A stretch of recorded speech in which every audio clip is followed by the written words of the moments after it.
अब एक बात बताइए, मुसलमानों को डराने की ये कोशिश क्यों है? सैफ मुफ्ती साहब ने तो कह दिया कि मुसलमान डरते नहीं है। नहीं, मुसलमानों को डरा रहा है? नहीं, मुसलमान किसी ने डरता अल्लाह के अलावा?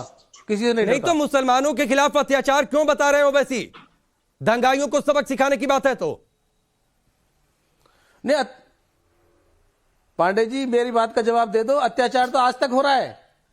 अभी जब गोधरा कांड के टाइम ही 2002 में जब दंगे हुए थे गुजरात में, बिल्किस बानो को ले लो, एहसान जाफरी को ले लो, इनको आज तक इंसाफ मिला? अरे तो साहब कोर्ट है ना, अगर आपको लगता है कि आगे चलकर भविष्य में कुछ गलत हो रहा है तो कोर्ट में चले जाइए।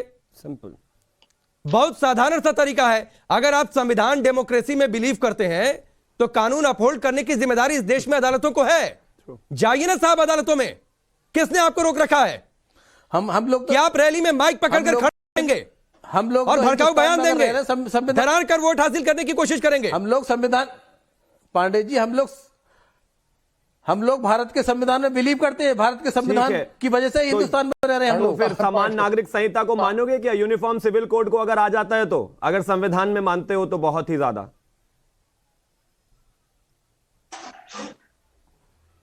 क्या हो गया सर, आवाज नहीं आई? नहीं लाइए, आप लाइए, बिल लाइए, देखेंगे क्या क्या खामियां उसमें। ठीक है, चलिए शिवम, आप यूसीसी पर ना जाए, उस पर चर्चा नहीं, उस पर सिर्फ एक चीज कहना चाहता हूं कि अगर विक्टिम कार्ड नहीं खेलेंगे, जाकर लोगों को रोएंगे नहीं, डरेंगे नहीं, बताएंगे नहीं, तो फिर वोट कौन देगा इनको? एक चीज बताइए ना। अपने आप अपने बच्चे लंदन से लेकर तमाम जगहों पर इंग्लैंड तक भेजते हैं पढ़ने के लिए। अगर मुसलमान को गरीब नहीं रखेंगे, उसको डराएंगे नहीं, अच्छी शिक्षा नहीं देंगे, उसको मदरसे से बाहर जाने नहीं देंगे, तो इनको वोट कौन देगा? अपने लिए तो सारी सुख सुविधाएं इनको चाहिए, बहुत शानदार स्कूल से लेकर सब कुछ चाहिए, लेकिन जब एक आम मुसलमान की बात आती है, जब उसके पढ़ने की बात आती है, जब बच्ची के स्कूल जाने की बात आती है, तो ये हिजाब वाली पीएम चाहिए ना उसके लिए। तो ठीक है, ठीक है मुफ्ती साहब। शिवम त्यागी जी, 20 साल बाद कसाब कहां से आ गया गुजरात में? ठीक है, छोड़िए ना। तो 20 साल बाद उस जाहिल आतंकवादी ने हमारे देश पर ऐसी चोट की कि 20 नहीं 200 साल बाद भी बात होगी तो वो बोला जाएगा और कहा जाएगा, और जितने भी बुरे से बुरे तरीके से उस पर कटाक्ष किया जाएगा। आपको क्यों दर्द है भाई? आपको कसाब से इतनी मोहब्बत क्यों है? नहीं, मुझे दर्द नहीं है। दर्द नहीं है तो आप भी गाली दीजिए। हमारे साथ खड़े होकर वोट को बांटने की राजनीति कर रहे हैं। इसमें राजनीति कहां से आ गई? इलेक्शन में आप इलेक्शन में ध्रुवीकरण का काम कर रहे हैं। इस्तेमाल कीजिए, आप भी जाइए अपने लोगों में और कहिए कि कसाब जो आया था उसने इस देश के साथ बहुत गलत किया, उसको ऐसे ही मारा जाना चाहिए। सैफी साहब, अगर अमित शाह ने दंगाइयों को सबक सिखाने की बात कही, उन्होंने हिंदू मुस्लिम किसी धर्म का नाम लिया? अच्छी बात है। नहीं, एक बात बताइए, अगर अमित शाह ने कुछ बातें कही उसमें किसी धर्म का नाम लिया उन्होंने? नहीं, क्या जरूरत थी कसाब की? आज क्या? अरे मैं पूछ रहा हूं, छोड़िए ना शिवम त्यागी ने क्या कहा। मैं पूछ रहा हूं, अमित शाह ने जो बात कही उसमें किसी धर्म का नाम लिया उन्होंने? नहीं, चोर की दाढ़ी में दंगाइयों को सबक सिखाने की बात थी सर। राजेश जी, मैं इसका जवाब दे दूं? दे नहीं पाएंगे। पांडे जी, देखिए, अगर आप इजाजत है तो मैं चंद जुमले। संजय जी मैं आता हूं आपके पास।